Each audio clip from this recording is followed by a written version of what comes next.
સુરતમાં ખંડણીખોર લલિત દોડાની ધરપકડ થઈ છે। સરથાણા પોલીસના હાથે આરોપી રંગે હાથે ઝડપાયો છે।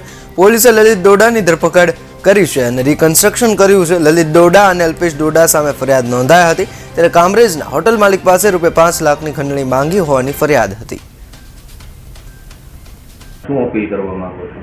સરથાણા પોલીસ સ્ટેશનની અંદર આરોપી લલિત ડોંડા અને એમના ભાઈ અલ્પેશ ડોંડા આ બંને વિરુદ્ધ ખંડણીના માંગવા માટેના ગુનાઓ નોંધાયેલા છે, જેમાં હાલ 3 ગુનાઓ નોંધાયેલા છે। અગાઉ પણ એના વિરુદ્ધ અલ્પેશ વિરુદ્ધ 8 અને લલિત વિરુદ્ધ 12 ગુનાઓ નોંધાયેલા છે, જેમાં તેઓ અલગ અલગ લોકોને પોતે તંત્રના આંટીઘૂંટીમાં ફસાવી દઈ અને એની પર પોતાની કાર્યવાહી કરશે, એની જે જગ્યાઓ છે એને બદનામ કરી દેશે, સમાજમાં લોકોને બદનામ કરી દેશે। આ રીતે બ્લેકમેલ કરી અને ખંડણી ઉઘરાવતા હતા, જેમાં હાલના એક ફરિયાદી જે છે પોતે બહુ સારી હોટલ ધરાવે છે અને ત્યાં હોટલ પર કૂટણખાનું ચાલે છે। આવી રીતે ઘણી વખત કંટ્રોલમાં ફોન કરીને વારંવાર પોલીસને મોકલેલ અને ત્યાં હવે પછી પોલીસને નહીં મોકલવાના અને એના માટે તેને ખંડણીની માંગણી કરેલ, જેમાં 5 લાખની ખંડણીની માંગણી કરેલ હતી।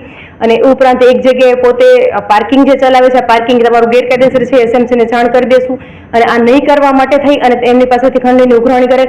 આવી રીતે અલગ અલગ લોકોને પોતાની આબરૂ અને તેને આર્થિક નુકસાન પહોંચાડવાની ધમકીઓ આપી અને આ રીતે ખંડણીની ઉઘરાણી કરતા હતા।